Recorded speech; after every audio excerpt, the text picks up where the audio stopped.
Halo teman-teman, selamat datang kembali di channel Journey Wealth, tempat kita membahas seputar keuangan, investasi, dan ekonomi. Pada video kali ini kita akan membahas topik yang sangat penting bagi para investor, baik yang baru maupun yang sudah berpengalaman, yaitu cara mengelola risiko dan diversifikasi investasi. Jika kamu ingin belajar bagaimana meminimalkan risiko tanpa mengorbankan potensi keuntungan, simak terus video ini sampai selesai. Sebelum lanjut, jangan lupa untuk like, subscribe, dan nyalakan lonceng notifikasi supaya kamu nggak ketinggalan konten menarik lainnya. Yuk kita mulai. Mengapa manajemen risiko itu penting? Investasi selalu melibatkan risiko, dan ini adalah hal yang wajar. Namun, memahami dan mengelola risiko adalah kunci untuk menjadi investor yang sukses.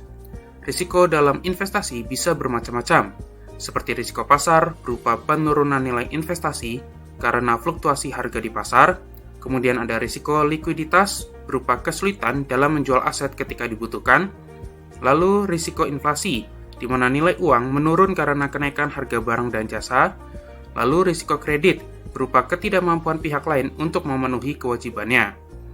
Jika kamu tidak memahami risiko ini, keputusan investasimu bisa menjadi spekulasi, bukan strategi. Jadi, langkah pertama adalah mengenali risiko apa saja yang terkait dengan setiap jenis investasi yang dilakukan. Apa itu diversifikasi?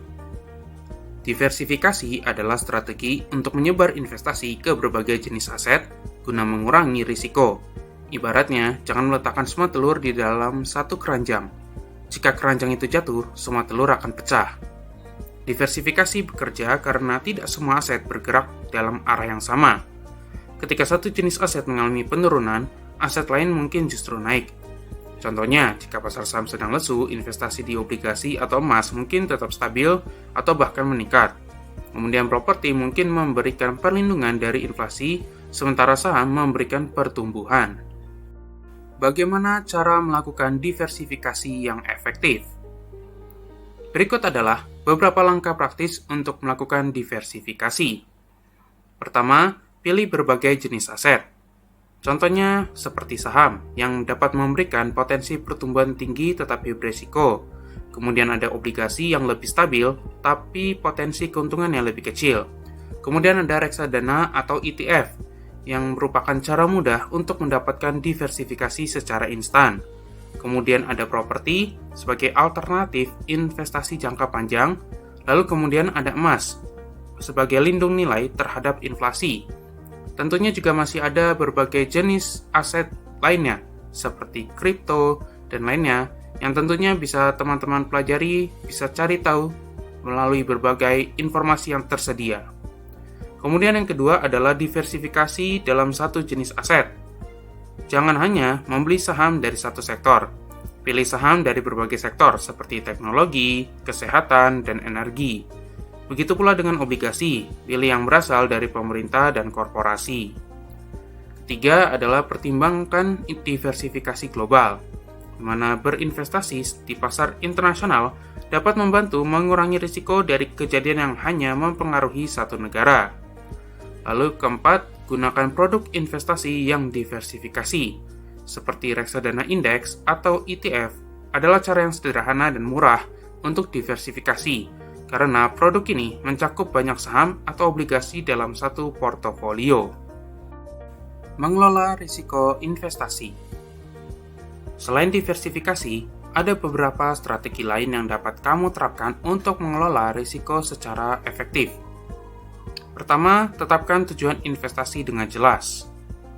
Sebelum mulai berinvestasi, tentukan tujuan utamamu. Apakah investasi ini untuk dana pensiun, pendidikan anak, membeli rumah, atau tujuan lainnya? Dengan memiliki tujuan yang spesifik, kamu dapat menentukan jangka waktu investasi dan tingkat risiko yang bisa diterima. Kedua, pahami profil risiko pribadimu. Setiap orang memiliki toleransi risiko yang berbeda. Apakah kamu tipe konservatif yang lebih menyukai stabilitas, atau moderat yang seimbang antara risiko dan keuntungan, atau mungkin agresif yang berani mengambil risiko besar demi potensi imbal hasil tinggi? Profil risiko ini akan menjadi panduan utama dalam memilih instrumen investasi. Ketiga, pantau dan evaluasi portofolio secara berkala. Jangan biarkan portofolio investasimu berjalan tanpa pengawasan. Jadwalkan evaluasi secara rutin, misalnya setiap 3 bulan atau 6 bulan sekali. Hal ini penting untuk memastikan portofolio tetap relevan dengan tujuan dan kondisi pasar terkini. Keempat, manfaatkan alat proteksi risiko seperti stop loss. Jika kamu berinvestasi di saham, fitur seperti stop loss bisa membantu membatasi kerugian. Misalnya, kamu bisa menetapkan batas harga di mana saham akan otomatis dijual jika nilainya turun ke level tertentu. Strategi ini membantu menjaga kerugian tetap terkendali. Kelima, miliki dana darurat sebelum berinvestasi. Sebelum memulai investasi, pastikan kamu sudah memiliki dana darurat yang cukup, minimal 3-6 bulan pengeluaran rutin. Dana ini akan menjadi penyangga jika ada kebutuhan mendadak, sehingga kamu tidak perlu mencairkan investasi pada waktu yang kurang menguntungkan.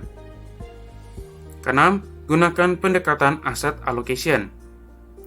Alokasikan dana investasi ke berbagai jenis aset berdasarkan toleransi risiko dan tujuanmu, dengan mengatur proporsi antara saham, obligasi, properti, atau aset lainnya. Kamu bisa menciptakan portofolio yang seimbang dan lebih tahan terhadap fluktuasi pasar. Kesalahan yang harus dihindari. Banyak investor, terutama pemula, membuat kesalahan seperti berikut ini. Pertama, tidak melakukan riset yang mendalam. Banyak pemula hanya ikut-ikutan tren tanpa memahami dengan baik instrumen investasi yang dibeli. Misalnya, membeli saham tertentu hanya karena ramai dibicarakan di media sosial tanpa menganalisis kinerja perusahaan tersebut. Kedua, terlalu fokus pada satu jenis investasi. Menaruh seluruh modal pada satu jenis investasi seperti saham teknologi atau properti saja dapat meningkatkan risiko secara signifikan. Jika sektor tersebut mengalami penurunan, portofolio kamu akan terpukul. Ketiga, mengabaikan biaya dan pajak. Setiap investasi memiliki biaya seperti biaya transaksi, manajemen, atau pajak. Jika tidak dihitung dengan cermat, biaya-biaya ini bisa menggerus keuntunganmu dan membuat investasi menjadi tidak efisien. Keempat, kurang sabar dalam berinvestasi. Banyak yang ingin hasil instan, padahal investasi adalah proses jangka panjang. Penjualan aset terlalu cepat karena panik atau mengejar keuntungan jangka pendek bisa merugikan. Kelima, mengabaikan risiko dan rencana cadangan. Fokus hanya pada potensi keuntungan tanpa mempertimbangkan risiko yang mungkin terjadi adalah kesalahan besar. Tidak memiliki dana darurat atau rencana keluar saat terjadi kerugian dapat membuatmu kesulitan saat kondisi pasar tidak stabil. Keenam, tidak melakukan diversifikasi. Beberapa investor pemula mengabaikan pentingnya menyebar investasi ke berbagai aset. Hal ini membuat mereka lebih rentan terhadap fluktuasi pasar. Kesimpulan, mengelola risiko dan diversifikasi adalah dua hal yang tidak bisa diabaikan dalam investasi. Dengan memahami risiko, menerapkan diversifikasi yang baik, dan menghindari kesalahan umum, kamu bisa meningkatkan peluang sukses investasimu. Jadi, mulai sekarang coba evaluasi portofolio investasi kamu. Apakah sudah cukup terdiversifikasi? Jika belum, sekaranglah waktunya untuk mengambil langkah yang tepat. Terima kasih sudah menonton video ini sampai akhir. Jika kamu merasa video ini bermanfaat, jangan lupa untuk like, share, dan tulis di kolom komentar pengalamanmu dalam mengelola risiko investasi. Sampai jumpa di video berikutnya.